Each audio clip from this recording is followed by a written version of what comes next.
G'day, guys. Welcome back to Stat Chat Sports. You're here with me, Josh, as well as Tazza and BT. We are into the top four now of our season previews as we get close to the start of the AFL season. Of course, today, I'm talking about the Port Adelaide Power. Tazza's team. He's very excited to be talking about it today, particularly as we've got him sitting in the top four. Yeah, got to talk about my boys today. Look, big things ahead. We've disappointed the last couple of seasons. We've been right there, so close, but this year is the year we get it done. Couple of very big chances. You know, we're talking prelim final losses, home prelim final losses. I mean, do you think the playing group's going to be able to recover from that? Look, yeah, it's a huge obstacle to get over for sure. It's a ridiculous mental barrier that they've put in front of themselves.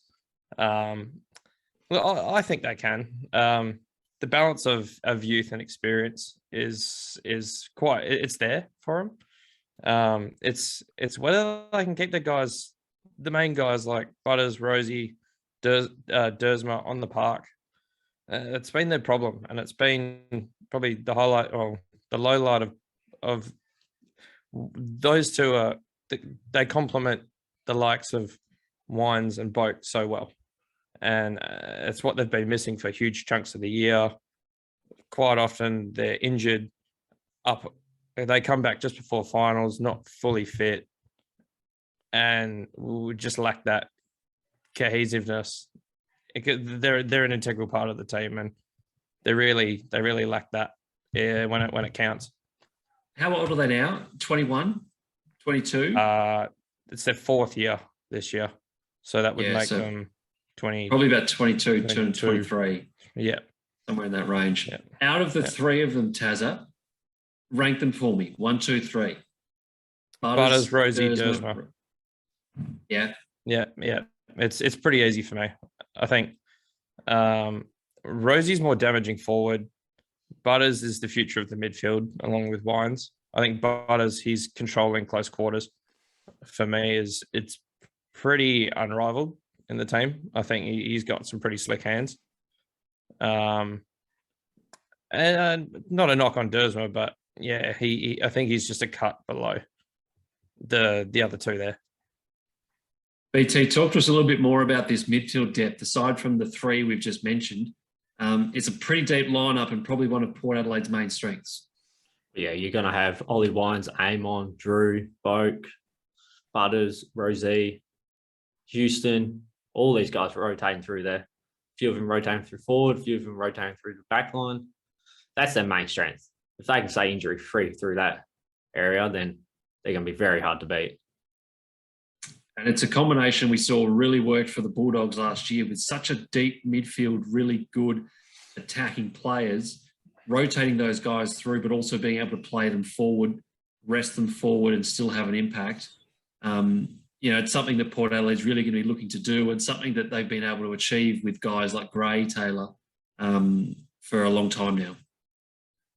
Yeah, I mean, Gray, he's just been a stalwart of the club. The way they can rotate through is just, it's incredible. But I mean, we're never going to see another Gray, which it's unfortunate. Well, not Port Adelaide aren't. Would you say that Gray is the best Port Adelaide player in their history? Do you think that's fair to say right now? Talent-wise, yes, but he's not the greatest overall for me. I think that's Boak. You go Boak.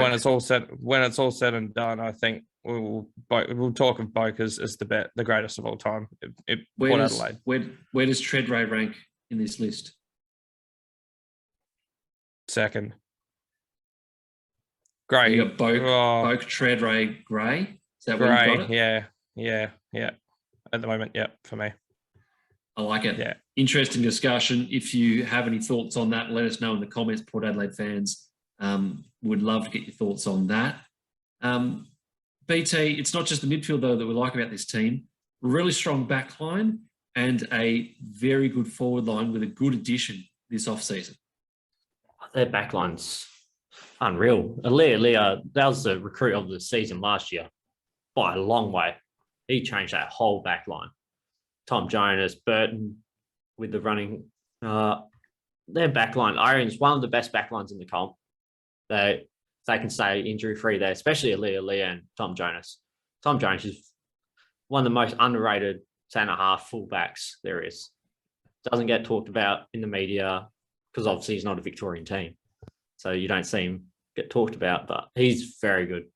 Forward line, Dixon, hopefully round 1, maybe round 2. It'll be early. He should be playing, but inclusion of Finlayson, that's massive. He's huge, especially now I'm assuming it should push out Todd Marshall. He was probably their weakest link there. And you got Mitch Georgiadis, who's a young fella coming through with Dixon. Love Mitch Georgiadis. Yeah. I think that he's going to play if he can get Dixon as well as Finlayson in the same team as a third tall, Georgiadis will be for a really big year. And because he's that size where he's not overly tall, where you're going to need him to sit in the goal square, but he can still crumb the ball, but he can still take it overhead mark. He's perfect for a third forward. Then you got Rosie at your feet. You got Butters who goes through there. He's Orazio. Orazio, Fantasia. Yeah, him as well. Yeah, it's their whole list. These next 4 teams we're talking about, these top 4, they're just that quality list. It's hard to knock any of them. And Port Adelaide's right up there with them. Yeah, they are the creme de la creme. We've got them ranked this way for a reason. I think it's fair to say. Taylor, you would know, did he kick 40 goals last year? I feel like he had a really good year that wasn't spoken about much. I can't remember off the top of my head, but it would have been close. He did have a very good year. To me, he's the key this year. Like you said, Georgiades, he's the way he can push up the ground. He's an athletic tall. And I mean, Dixon's a great. I mean, he's going to get double team, triple team every week. So the separation that Georgiades can get from the contest, away from the likes of Finlayson and Dixon, I think it's going to be so important for their forward structure and to create the space for the smalls to do their damage as well. So Taylor, what's going to get your boys over the hump? Is it purely an injury-free season with, Butters, Dersma, Rosie, Dixon getting back on the park? Is that the key? Or do they need to tweak something with that game plan of theirs to get them over the top? And there's nothing with the personnel. There's nothing with the game plan. Oh, actually, no, there is the game plan. It's Hinkley. Are you a Hinkley hater? There's 50% of Port Adelaide supporters. You either love him or you hate him. You're a hater. He's long overstayed. He's welcome as far as I'm concerned. Look, if they win this year, then I'll eat my words for sure. I'd love to. But he's just had, I think there's 3 or 4 coaches ever that have had longer than Hinkley without winning a flag. It's hard to say. It's hard to say. But yeah. I can't tell you who they are. Yeah. Is Hinkley going to lose his job if Port Adelaide don't make the grand final this year? Is that as simple as it gets? Depends who's there available come season's end. But he's on the hot seat. I think he's on the hot seat as it is. So it wouldn't surprise me. When you've got guys like Gray and Boak in the twilight of their careers, 2 of the greatest players that the club's ever seen, you've got to make hay while the sun shines. And if he doesn't do it this year, I think you got to move on.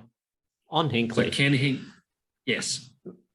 When was the last time I know this sounds, I don't know how to put it, but the last premiership coach that was like that overweight type, you know what I mean? Let's think about this, because I was thinking about this the other day, and the last one I can think of is Lee Matthews. Yeah, Lethal's he wasn't in good nick. No, it's fair to but say. ever He let since himself then, go. all the premiership coaches have been like the guys who train with the players. Shredded. Yeah. Shredded. Bevo. Oh, Mark, Bomber Yeah. Thompson wasn't in Yeah, sensational. Bomber Thompson. nick. Yeah. But he's never like big. He just had a Nah. bit of a gut. He had a beer gut. He didn't think. drink his Cokes during the game like Oh, Big Ken yeah. Hinkley does. Yeah. Oh yeah, the Oh, old and- Coke and Zero. Horse. Mate. For Yeah. Horst He loves it. Longmire is not an absolute specimen either. Nah.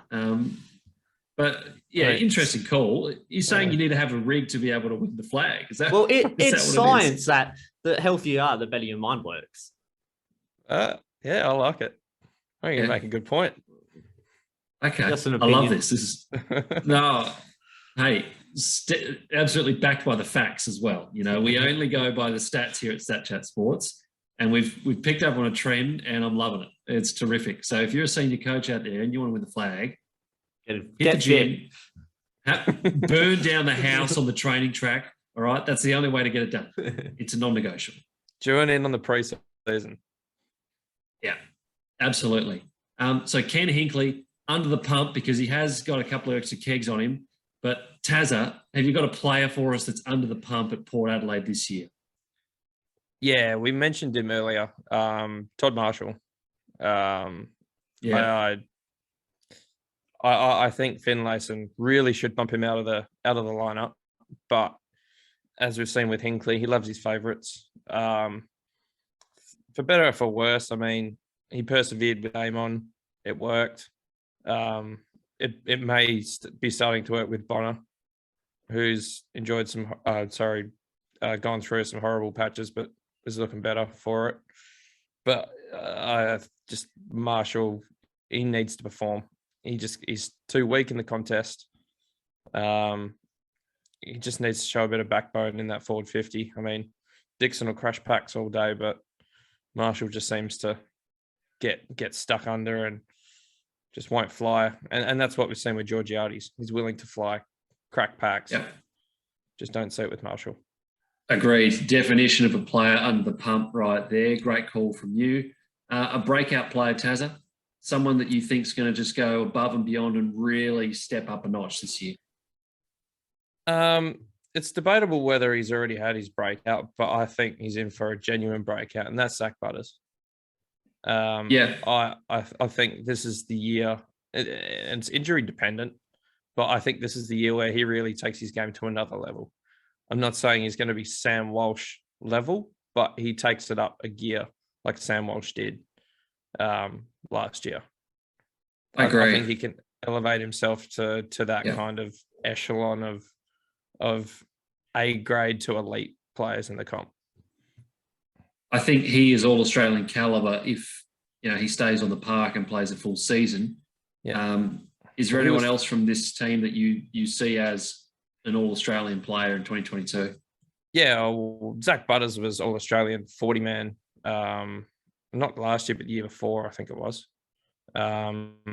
So he's clearly got it there.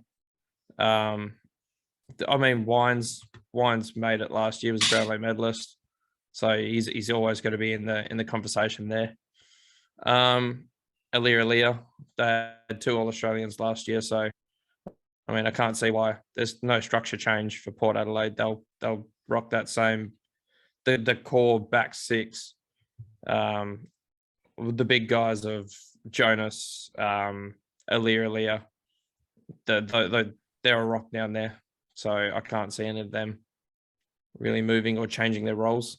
So Alia's got to be a chance. In terms of new guys, it's hard to pick anyone else. I mean, if Georgiades has a really good season, I don't know how much we're going to see of Dixon this season. With an interrupted preseason, I wonder how good he's going to be. And he's already had a checkered injury past. So I think we're going to see an ultra reliant, not a reliance, but Georgiades might be seen as the one or two in that forward line for a while. So Finlayson, with Finlayson, Georgiades may. I mean, it's probably me being hopeful and I'm quite bullish on him, obviously being a Port supporter, but I think he's got all the tools to really take it up to the best forwards in the game. Yep. Very good. Love that, Taylor. Thanks for a very nice, concise wrap up from you. Last call from you, BT. Any final words on Port Adelaide? I've got no witty ones, nothing like that. It's going to be hard with these top 4 teams. But I think that the big call, if Lysett gets injured, that could play a major part. They don't have that special backup ruckman type player who can come in. They're going to have to rely on, was it Sam Hayes? And then Yeah, traded Laddams away. Yeah, traded him in the off season, so could be a big loss. Yeah, I think that's if he plays all season, then they're definitely a chance, but he could be a huge loss if he goes down.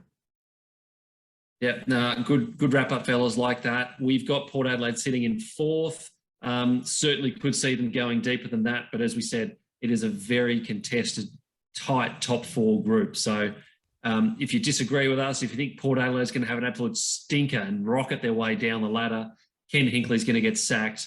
Look, we want to hear from you in the comments below. If you're a Port Adelaide fan and you think this year is the year, we want to hear from you too. So all about your feedback here at Stat Chat Sports. Looking forward to hearing from you more on this video, as well as all of our videos that are to come. So make sure you subscribe for more. All right. Nice work, fellas. We'll see you in the next one. Cheers.